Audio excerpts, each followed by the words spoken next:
Remember, this is only 48 of them, and the guys who actually took the time to respond. So it's not. Who did this, though, Christy? It's the NBA or what company? ESPN. Okay, so ESPN did Yes, they did. Okay. So one of the questions was, where will LeBron sign in the offseason?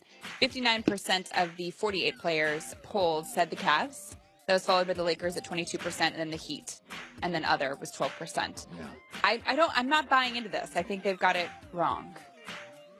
And keep in mind, like, those 48 players who answered, they're the ones who, like, took the time to do the poll. So it's not. It's kind of like an internet poll. Yeah. You know what I mean? It's skewed. The accuracy. Depending on the website that you go to, it's going to be skewed in a different direction. I do think, though, Christine, he did go from the aqua water of Miami to Cleveland. Mm-hmm. I do think there's part of his heart that's in Cleveland. Sure. Like, ideally, like in a perfect world, this bunch of Cleveland guys really work, and they land one more guy, and he stays in Cleveland. Right, but the fact that the Heat was third on the list, that's definitely not happening. I'd put the Rockets before that. Yes. And then just one of the other questions that I found interesting was, if LeBron does leave, what do you think would be the main reason why? 29% of them said Dan Gilbert. 27% said the roster is too weak to beat the Warriors. Not enough branding opportunity was 10%.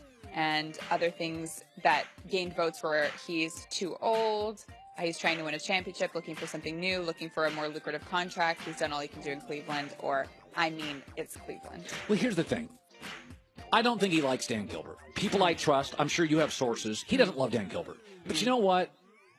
If they were winning titles, Dan Gilbert wouldn't be the issue. Like, to me, the second part of that, the second answer. That they can't beat the Warriors? That's it. Yeah. Like, if LeBron was beating the Warriors in Cleveland, you just deal with. We've all had a boss that drives us crazy, but if we're doing well or we like the environment, you just ignore the big guy in the big office or the big woman in the big office. Yeah. There are reports that the Jets will pay whatever it takes to get Kirk Cousins, and they're willing maybe to fully guarantee his deal. Wow. You think that's wow. a good move? Well, for Kirk Cousins, it's great. God, fully guarantee all of it? Yeah. That doesn't seem right to me.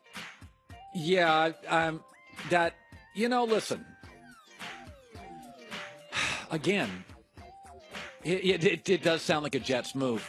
Kirk Cousins is good enough if you surround him with all the stuff to win 9 games and keep you in playoff potential. But guaranteeing all of it is that's just not. Listen, the NBA and baseball are built to guarantee money. The NFL basically has a system allowing owners not to guarantee money, so the smart owners don't guarantee money more than they have to. So, is it a good move for Kirk Cousins? Good Lord, it's fantastic. I don't think Matt Ryan has.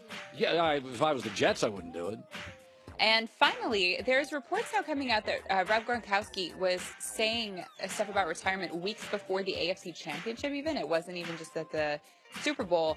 And that he was saying that his body was hurting, and that the toll that it was taking on his body, football was making him lead towards the potential of retiring after this season. So a lot of people were saying that after the Super Bowl, his comments might have just been emotional after the loss. Yeah. But if this is true, it means he was considering retirement weeks ago. Yeah, he's been hurt since college. The only reason I wouldn't retire, there's kind of a rule. Like, even in our business, any business. If you're still really, really good at something, go. Like, if you sense deterioration, you're just not as good a tennis player. Yeah. And it's like, okay, now it's not only hurting my brand, it's frustrating. I would argue that he and the guy for the Chiefs, is it Travis Kelce, are the best 2 tight ends in football. If I was Gronk, and the other thing is, okay, I know you're getting beat up a little bit, Gronk, but you do realize that as long as Brady's around, you're living the best tight end experience you could possibly currently live. True. So he can make a lot of money outside of football and might just take advantage of it. Yeah. I think if I was Gronk, I'd stay for 1 more year. I would too. Yeah. He's younger too. Yeah. Well, not in football years, but in normal people years. Push team with the news. Well.